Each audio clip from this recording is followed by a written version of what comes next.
19 декабрга карата күндүн маанилүү жаңылыктары, саламатсыздарбы?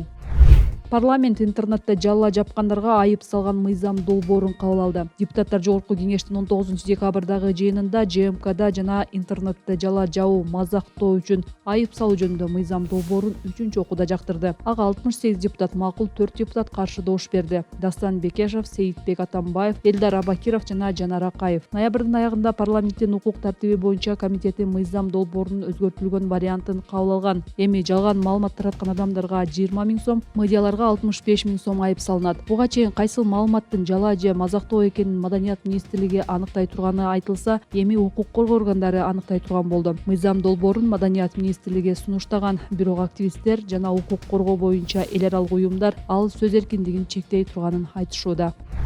Бишкектен Сокулукка чейин жаңы автобус каттамы ишке кирди. Бишкек шаардык мэриясы Бишкек Сокулук багыты боюнча номер 32 автобус каттамын ишке киргизди. Жалпысынан бул каттамда 25 автобус 10-14 мүнөттүк аралык менен каттайт. Автобустардын акыркы токтоочу аялдамасы Аккуу тоок фабрикасы. Жол кире акысы Сокулукка чейин 35 сом, ал эми шаар ичинде 20 сом. Мэриянын маалыматы боюнча бул каттамдагы автобустар келечекте жаңы Isuzu маркасындагы автобустарга алмаштырылат. Алардын айтымында алмаштыруу бажы жана процедураларынан кийин ишке ашат. Октябрдын аягында Сокулук жана анын тегерегиндеги шаарлардын тургундары коомдук транспорт каттамдарындагы өзгөрүүлөрдөн улам олуттуу көйгөйлөргө дуушар болушкан. Бишкек шаарынын бийлиги эми Чүй облусунун бардык жашоочулары жаңы шаар четиндеги автовокзал аркылуу кирип чыгышы керек деп чечкен. Бийлик ойлоп тапкан бул жаңы жай Бишкектин Сокулукка баруу убактысын болжол менен 1,5 саатка узарткан. Клубтун журналисттери Бишкектин Сокулукка жол тыгыны эң көп болгон маалда барып, жол кандай көрүнөрүн байкап көрдү.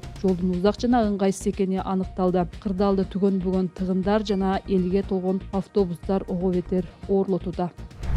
Жогорку кеңеш милиция кызматкерлерин видеого тартууга тыюу салган мыйзам долбоорун четке какты. Парламенттин 19 декабрдагы жыйынында милиция кызматкерлерин сүрөткө жана видеого тартууга тыюу салган мыйзам долбоору 2-окуудан өткөн жок. Талкуунун жүрүшүндө депутат Бактияр Калпаев соц түйүндөрдө милиция кызматкерлери азыртадан эле аларды видеого тартууга тыюу салынганын айткан, видеолор тарап жатканын билдирди. Ал Ички иштер министринин орун басары Эркекбек Ашыркожаевди кол алдындагы кызматкерлерге мыйзам долбоору дале парламентте каралып жаткан жеткирүүгө чакырды. Бирок Калпаев милиция кызматкерлери азыр эле аларды видеого тартууга тыюу салынды деп ойлоп жатса, мыйзам кабыл алынгандан кийин башаламан болоорун айтты.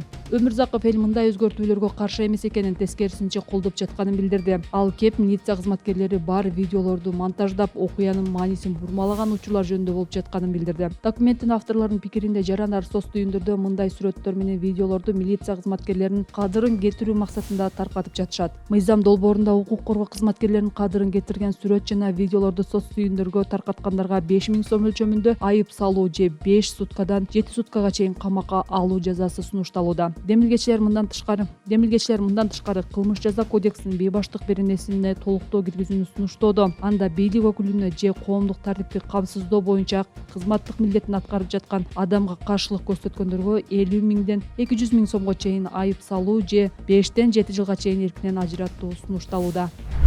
Чүй облусунда УКМКнын кезектеги жаңы имараты ачылды. 19 декабрда УКМКнын Чүй облустук башкармалыгынын имаратынын ачылыш аземине президент Садыр Жапаров катышты. Жапаров атайын кызматтын Чүй облустук башкармалыгынын буга чейин өзүнүн имараты болбогонун айтып, бул калкы көп аймакта толук кандуу иш жүргүзүүгө кедергисин тийгизип келгенин белгиледи. Ошого ал 2022 жылы жаңы имарат курууну демилгелеп, аны УКМКнын төрагасы Камчыбек Ташеев өз колуна алган. Имараттын жалпы аянты 5000 чарчы метрди түзөт. Бардык керектүү жабдыктар менен камсыздалган. 2021 жылдан тарта өлкөдө укук коргоо органдарынын, айрыкча УКМКнын имараттары жаңыланып, ачылыш аземи салтанаттуу түрдө өткөрүлүп келет. Өткөн жылы Ташеев өлкө боюнча УКМКнын 50-ге жакын жаңы имараты курулганын айткан.